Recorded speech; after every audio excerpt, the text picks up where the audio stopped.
Hello and welcome back to Minstrels on the Block with special guest John Phillips. So John, what would you like to see happen in the music around the Valley area, and what do you think of what's going on now? I think the music scene in Columbus and the Valley is really very strong, and there's an awful lot of talent here. Mm-hmm. There's an awful lot of really incredible players and singers and people that it's been a lot of fun and really a joy to work with. I don't know, what I'd like to see happen is, well, what I'd like to see happen is people start getting paid for it. But also, you know, because that involves a lot of work in finding places that can do that and making some kind of arrangement where that can happen. And we're getting a little better about it, but it's still got to improve. And what I'd like to see is more collaboration, and that's one of the things that makes the Columbus music scene great, is that people play together. You go to an open mic and it's not just one person on stage singing their songs.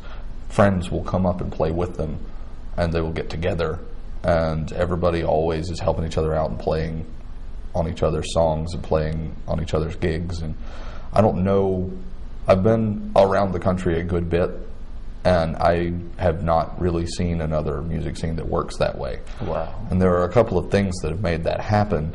You're one of them. Brian Mallard band, Renegade, is a training ground for musicians who want to get into the scene. You come to open mic and you play with Brian, and you get used to playing with people. That's true.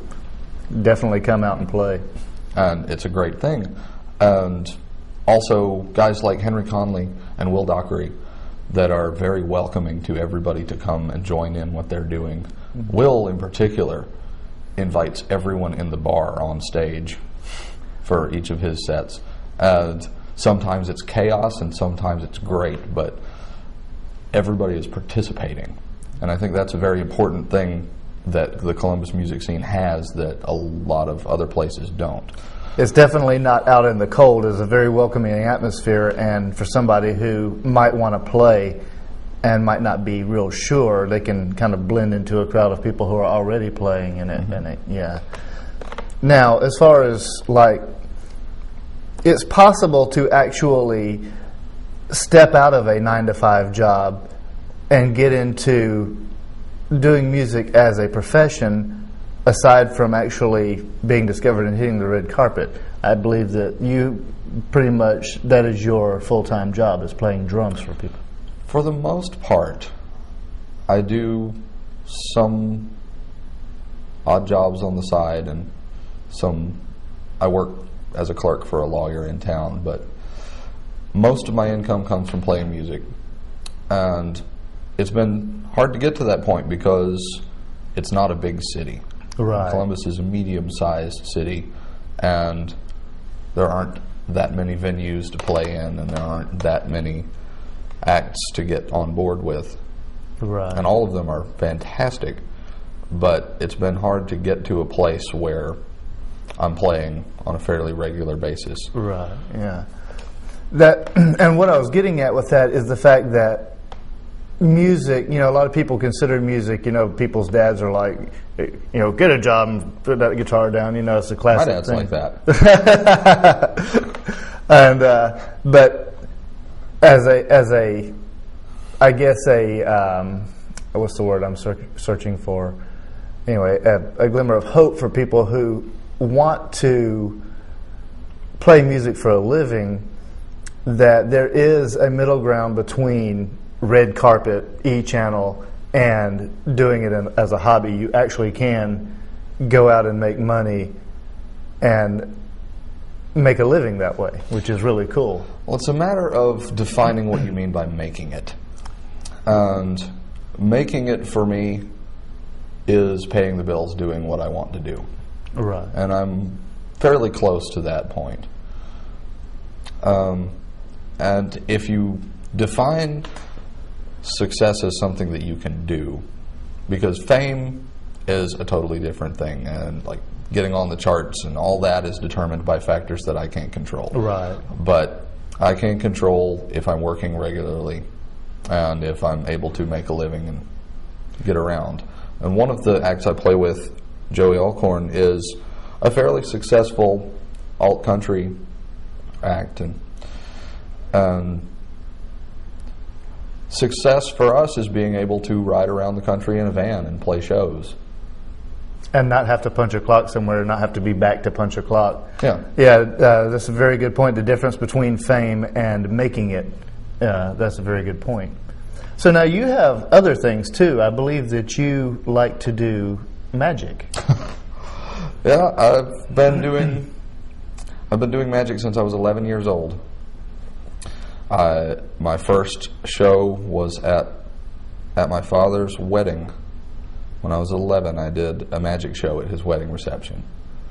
And then went through high school and went through various other things and picked it back up when I was in college. I was working a fast food job and I had a lot of time standing around behind the counter, and I picked up a deck of cards again and started working on technique and working on sleight of hand. And so I've tried to keep that with me. Well, that's cool, because I've participated in one of his magic tricks before, and I'm still trying to figure it out. So, John, wrapping up, what would you have to say to anybody out there who wants to play guitar, wants to play drums, wants to play anything?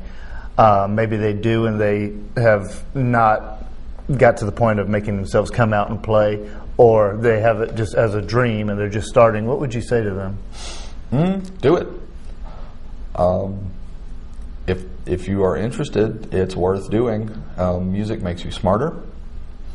Children who study music and learn to read music do better in math and science and every other subject in school.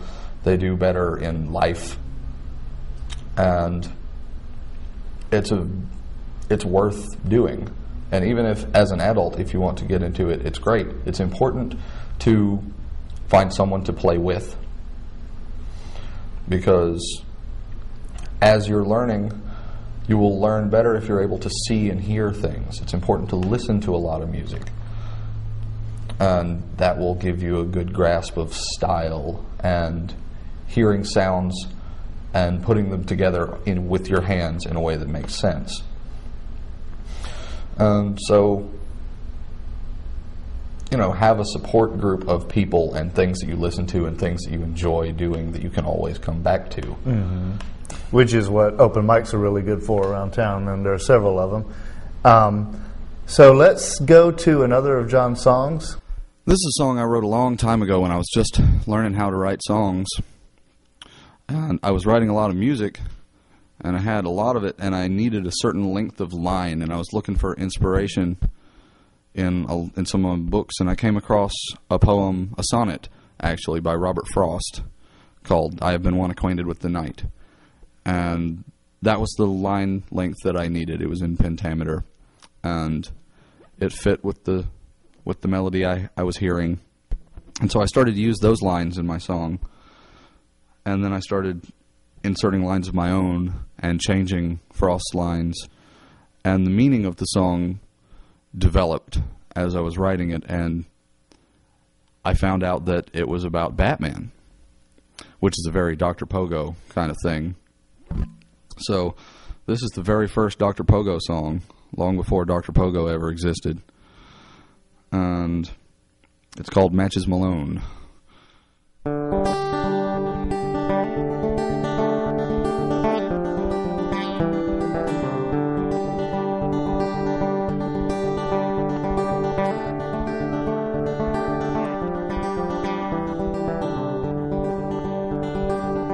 I have been one acquainted with the night. I have walked out in the rain and back in rain.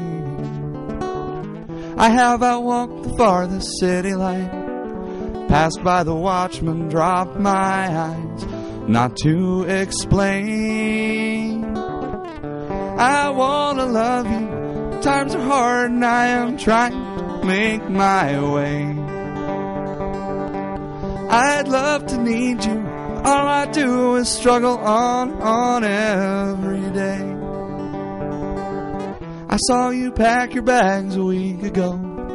I could have seen it in your eyes anytime. You held your head up till the cab arrived, and I retreated into my cave, and then it rained. I want to love you. Times are hard and I am trying to make my way. I'd fight to keep you, but all I do is struggle on every day.